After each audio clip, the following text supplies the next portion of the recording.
Like, oh, geez, I don't trust the internet. I'm not trying to download anything from the internet. Then watch this tutorial, and I'm gonna show you the basics as to how to make an 808, and you won't have to download nothing.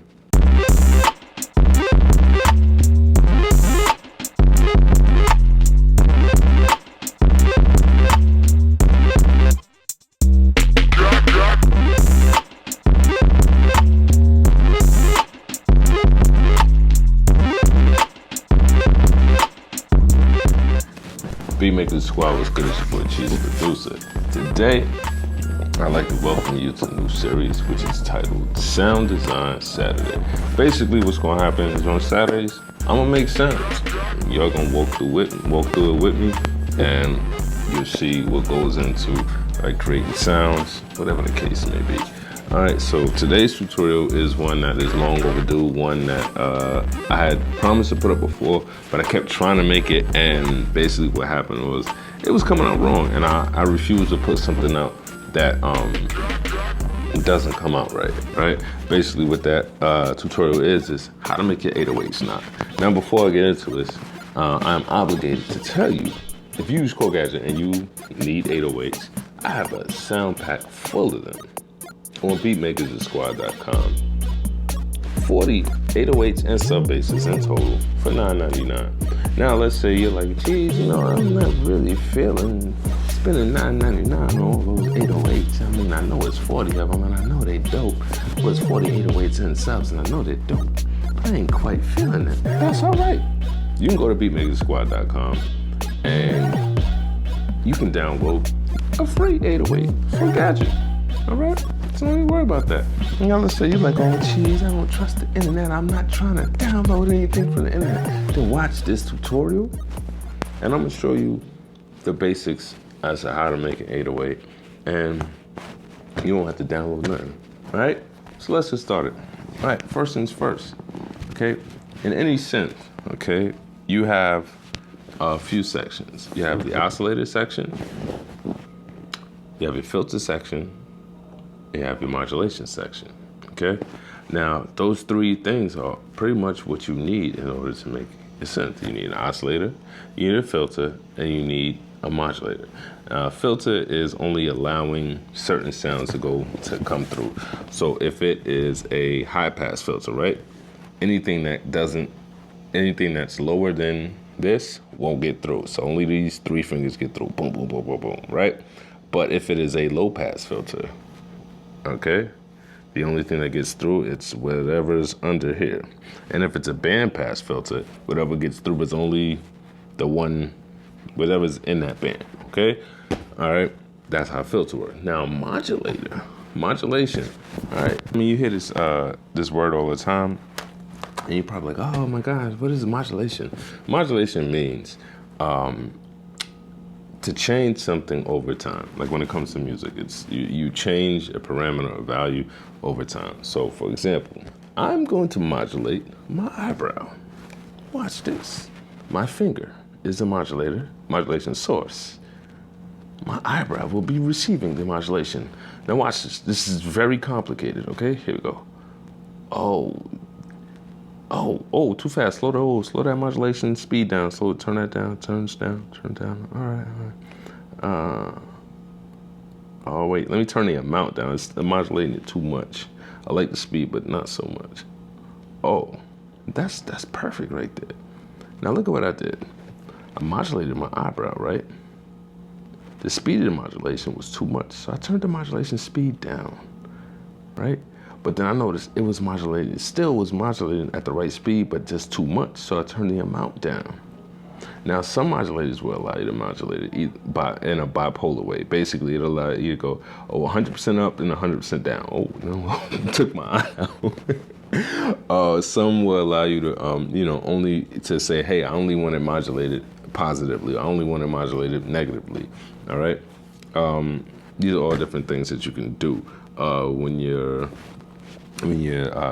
creating sounds with synthesizers. Now, what I want to do is we're going to open up Waldorf-Nave. I already have it open, and we're going to create an 808 in Waldorf-Nave. And I'm going to do it as simply as possible, just to keep it nice and easy and simple. All right, so the first thing we want to do, and please guys, if you don't have Nave, don't think, oh, I can't follow this tutorial, I don't have Nave. You can follow this tutorial. If you got Beatmaker 3, you can follow this tutorial. All right, and in the coming weeks I'll show you what I mean by that. But like, you can follow this tutorial with pretty much any synthesizer. All right, so let's start off with the oscillator. Okay, so if you look on Nave, you'll see it says you have the wave 1, and you skip up, you have wave 2. We don't need either one of those at this point, so we're not even worried about those. Okay, what we're gonna look at is the oscillator. Okay, so that's the little thing where right above where it says Uber wave. That's what you need. And you'll see that the blue oscillator that's chosen is a triangle waveform. Now, triangle and sine waves are usually used for 808s. Square waves are also used. Square waves add more of that growl to your 808, whereas triangles and subs give you the low end that you like to have. Okay, so we're going to choose triangle because we don't have the option for a sine, but you can turn a triangle into a sine simply by using a filter. So let's turn the oscillator up. Okay, I'm just gonna turn it all the way up. Not a very interesting sound, right? Okay, what we wanna do here actually is take the semitone and turn it down. I'm gonna bring it down 2 octaves. Okay, all right. Oh, that sounds all right, right? So we've taken care of our oscillator, so now we can move on. Now, one thing I forgot to mention before was the envelopes, okay? Envelope basically designs how your sound will sound, okay? So if you think of like a clap, it has a really quick attack, has really quick decay, has no type of sustain at all, and the release, well, there's no release because like as soon as it starts, it's over, okay?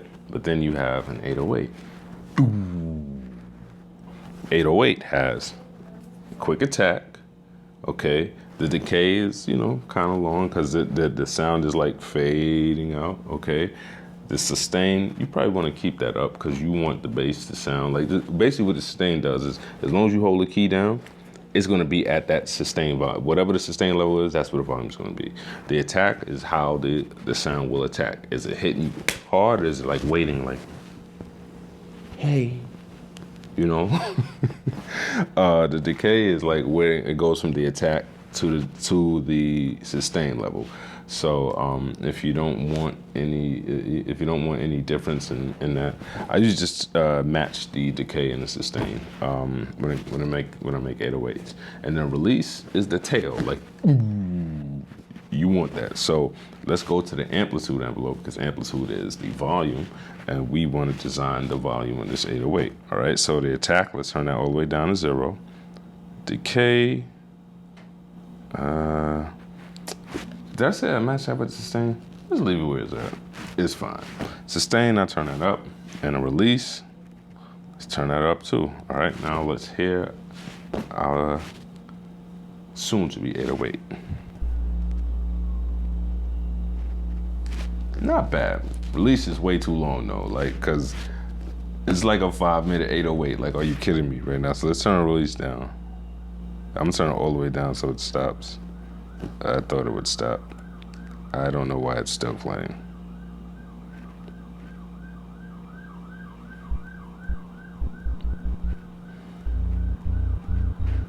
All right, there's another issue. Our sound is now currently polyphonic, but let's just give it a nice little bit of release. Just a little, not enough, a little bit more. Oh my gosh. I hit 2 notes by accident. Ugh. All right, so let's go into modulation and keys. Let's put this on mono. Okay, there we are. Let's close that. Now let's go back to the filter and envelopes. Now the other envelope that we want to use is the free envelope. What we're gonna do is we're gonna attach this envelope to the pitch, and we're gonna modulate the pitch of the 808. Okay, and it's gonna be something that you won't even really hear. Okay, so let's go to the free envelope, turn the attack all the way down to 0. Let's turn the sustain all the way down to 0. Let's turn the release all the way down to 0. And let's just give it a little bit of decay. Just a teensy bit, that's all we need. All right, now we're gonna go into the modulation and keys. Now, here is something that most synths have. It is a modulation matrix. Basically, what it allows you to do is allows you to attach one modulation source to another thing. In other words, lets you take that finger, put it on that eyebrow. Oh, yeah. All right, so let's, I'm goofy, y'all. You gotta excuse me. All right, so let's find the source. The source you want is the free envelope, okay? All right, so let's close that. And the destination is going to be pitch. Okay, let's turn the modulation on. Okay, and then now remember before I was telling you can either go positively or negatively. So for this time, I'm gonna turn it to the negative side so you can hear what happens.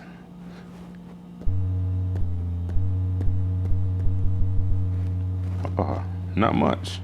Okay, let's turn it positive, see what happens. Hear the click.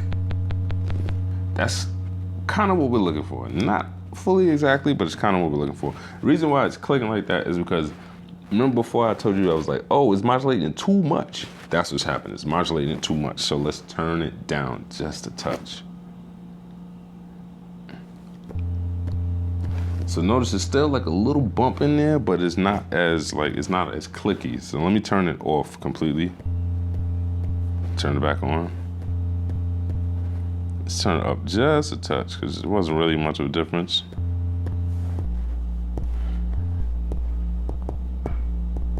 So you hear like this little bit of bump in there. So what we're gonna do is I'm gonna go back to the filter thing. I'm gonna turn decay up. And so you're gonna hear what's happening. This decay really, really turned up to a crazy level. See what it's doing? Not what we want. Let's bring it down some. Still too much. Now we're getting near where we want to be.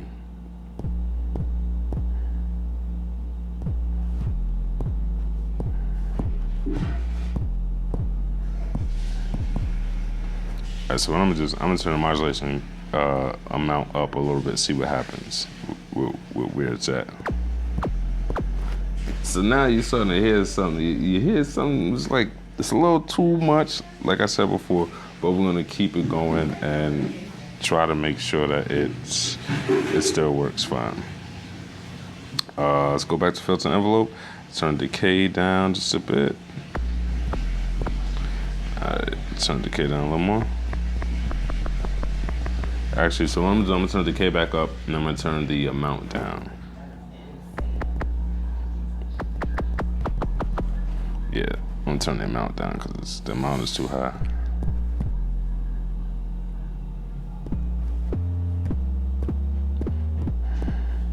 So as you can hear, it's a little bit too much. So that's something that you can kind of like, adjust on your own to your taste. I'm gonna bring it to about 76.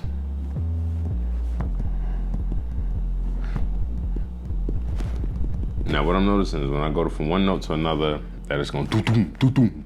What's happening is that each note that pitch envelope is being triggered again. So what we're gonna do is I'm gonna go back into filters and envelopes, and we're gonna turn that to single trigger. So that means if I play one note, I play another note while the first one is still being held down, I won't have that punch each time. Like that. Now, other thing I'm noticing right now is that the notes aren't stretching. Like it isn't going from one note to the other note. It's going to do like kind of stretching, but it ain't doing what I want it to do. So we're gonna go back to the wave and we're gonna turn the glide on, okay? And we're gonna turn the glide value up. Now we getting there. All right. Now, what am I noticing about my 808? It's too like, it's high frequencies going on in there that I don't want in there. All right. So what I'm gonna do is I'm gonna turn to the filter page and I'm gonna roll those high frequencies off with a nice low pass filter.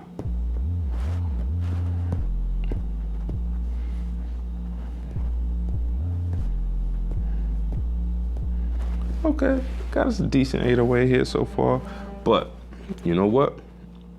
Now I need some overdrive, okay? So I'm gonna let's use the tube one, right? And I'm gonna put it pre-filter first so you can see what that does. And let's turn it up and hear it.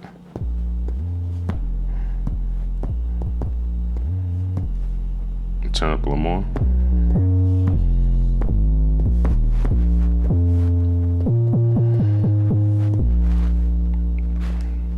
I might have to save this 808 because I like it. All right, so we're gonna take it. Now we're gonna put the tube post filter. Check it out.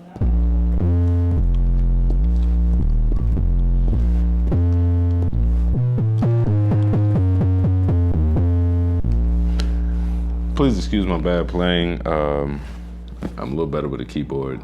That is actually a keyboard, not a flat screen, but whatever. We're gonna make it work.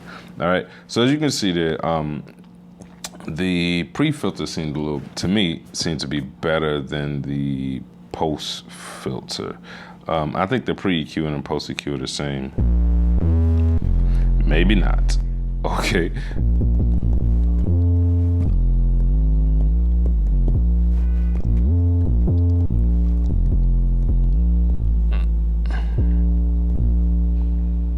Oh, also, that single trigger thing that we did with the free envelope, we can do that with the amp envelope as well.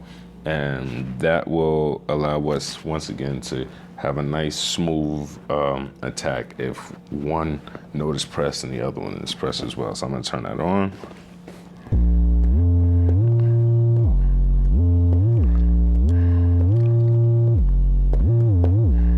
So if you notice in that sequence that I just played, there was a B flat that I kept holding down, and it basically made sure that the note wasn't re-triggered each time.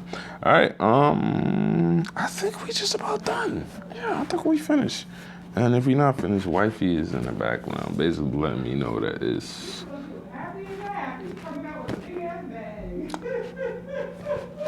And with that note, I am out, y'all. But yeah, that is how you create an 808 in Waldorf Nave. But it does not just apply to Waldorf Nave. If you take the same things that I told you today and you apply that to your synthesizers, you'll see that this is a very universal concept. I did not learn how to make an 808 in Waldorf Nave. I learned how to make an 808 in Thor, all right? And basically what I did was I took the same concepts that I used with Thor and just applied them to whatever synthesizer that I was using. I've done it in Beatmaker 3. That's how I made the 808s in my sound kit, everything. Speaking of sound kits, so once again, as I told you before, I'm obligated to let you know that I do have Beatmaker 3 sound kits available on beatmakeristhesquad.com. I also have a Chord Gadget 808s and sub sound kit available on beatmakeristhesquad.com, and very soon I will have a sample pack that will be released on beatmakeristhesquad.com. Anyway, it's your boy Cheese. I'm signing off. I'm getting up out of here before there's any more laughter or anything else crazy going on in the background on my video. All right, I'm out, y'all. Peace.